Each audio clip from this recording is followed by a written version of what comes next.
नमस्कार। कभी कभी एक सच्चे कनेक्शन और किसी के द्वारा इस्तेमाल किए जाने की फीलिंग के बीच ना एक बहुत ही पतली सी लाइन होती है।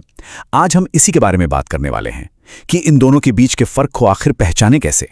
कभी ऐसा महसूस हुआ है जब कोई कहता तो है कि हाँ सब ठीक है, पर उनकी आंखों में, उनके चेहरे पर कुछ और ही चल रहा होता है।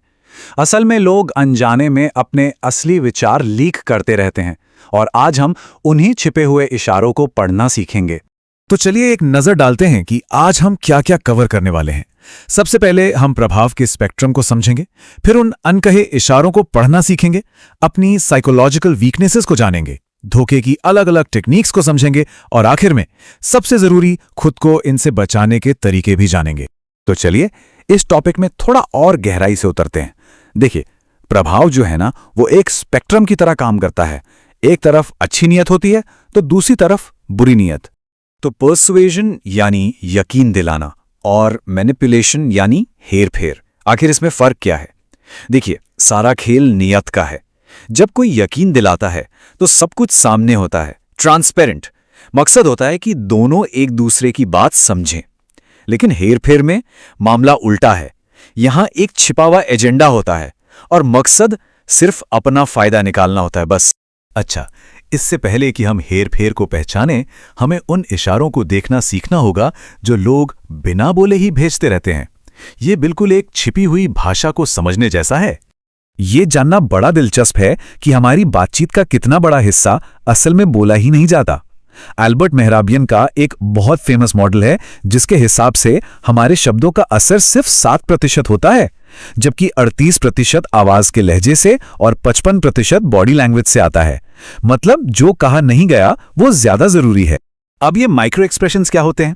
ये हमारे चेहरे पर बस एक पल के लिए आने वाले भाव होते हैं, हमारी असली अनफिल्टर्ड भावनाएं जो किसी के छिपाने से पहले ही बाहर झलक जाती हैं। जैसे किसी की तारीफ करते वक्त हल्की सी नाक सिकोड़ लेना। अब एक और बड़ा ही इंटरेस्टिंग कॉन्सेप्ट है, इसे कहते हैं द हेजिटेशन गैप। जरा सोचिए, किसी से सवाल पूछा जाए और जवाब देने से पहले वो 1 या 2 सेकंड के लिए रुक जाए। ये जो पॉज है ना, ये बहुत कुछ कहता है। ये एक इशारा हो सकता है कि दिमाग कोई पुरानी बात याद नहीं कर रहा, बल्कि एक नया झूठ बना रहा है। ये एक बहुत बड़ा क्लू हो सकता है। यहां कुछ और इशारे हैं जिन पर ध्यान देना चाहिए, जैसे कि क्या सामने वाले का पॉस्चर खुला और कॉन्फिडेंट है या बंद और डिफेंसिव। क्या वो आंखें मिलाकर बात कर रहे हैं और उनकी आवाज का टोन क्या कह रहा है। ये सब मिलकर ही पूरी कहानी बताते हैं। चलिए अब उन साइकोलॉजिकल ट्रैप्स को समझते हैं जिनकी वजह से हम हेरफेर का शिकार आसानी से बन जाते हैं। इस स्टेटमेंट को जरा ध्यान से पढ़िए। ये एक क्लासिक वेग सा स्टेटमेंट है जो ज्यादातर लोगों को लगता है कि अरे ये तो बिल्कुल मेरे बारे में है। जरा सोचिए, ये लाइन आपको कितनी पर्सनल और सच्ची लग रही है। इस फीलिंग को याद रखिएगा, क्योंकि अब हम इसके पीछे की साइकोलॉजी को समझने वाले हैं। इसे कहते हैं द बार्नम इफेक्ट या फॉरर इफेक्ट। ये हमारी वो आदत है जिसमें हम बहुत ही जनरल सी बातों को भी अपने लिए एकदम सटीक मान लेते हैं। ज्योतिष और भविष्यवाणियां अक्सर इसी साइकोलॉजी का फायदा उठाती हैं। इसका एक क्लासिक एग्जाम्पल 1948 में बर्ट्रम फॉरर के एक्सपेरिमेंट में देखने को मिलता है।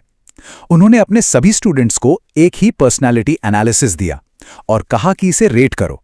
पता है एवरेज रेटिंग क्या थी? 5 में से 4.30। इससे पता चलता है कि ये इफेक्ट कितना ज्यादा पावरफुल है। अब हम उन एक्टिव टेक्निक्स पर आते हैं जिनका इस्तेमाल लोग धोखा देने या कंट्रोल करने के लिए करते हैं। सोशल इंजीनियरिंग ये कंप्यूटर को नहीं बल्कि इंसानों को हैक करने की कला है। इसमें लोगों को साइकोलॉजिकल लेवल पे मैनिपुलेट करके उनसे कॉन्फिडेंशियल जानकारी निकलवाई जाती है या कोई खास काम करवाया जाता है। ये देखिए एक क्लासिक एग्जाम्पल। इस तरह के फिशिंग ईमेल्स को खास तौर पे डिजाइन किया जाता है ताकि कोई इमोशनल रिएक्शन आए। ये गुस्सा या डर पैदा करके इंसान को तुरंत एक्शन लेने पर मजबूर कर देते हैं, बिना कुछ सोचे समझे। अच्छा, कोल्ड रीडिंग एक ऐसी टेक्निक है जिसे अक्सर ज्योतिषी और मेंटलिस्ट इस्तेमाल करते हैं। वो ऐसे दिखाते हैं कि उनके पास आपके बारे में ढेर सारी जानकारी है, जबकि असल में वो सिर्फ जनरल अंदाजे लगा रहे होते हैं। कोल्ड रीडर्स कई तरह की तरकीबें अपनाते हैं। शॉटगनिंग में वे बहुत सारे जनरल अंदाजे लगाते हैं, ये देखने के लिए कि कौन सा सही बैठता है।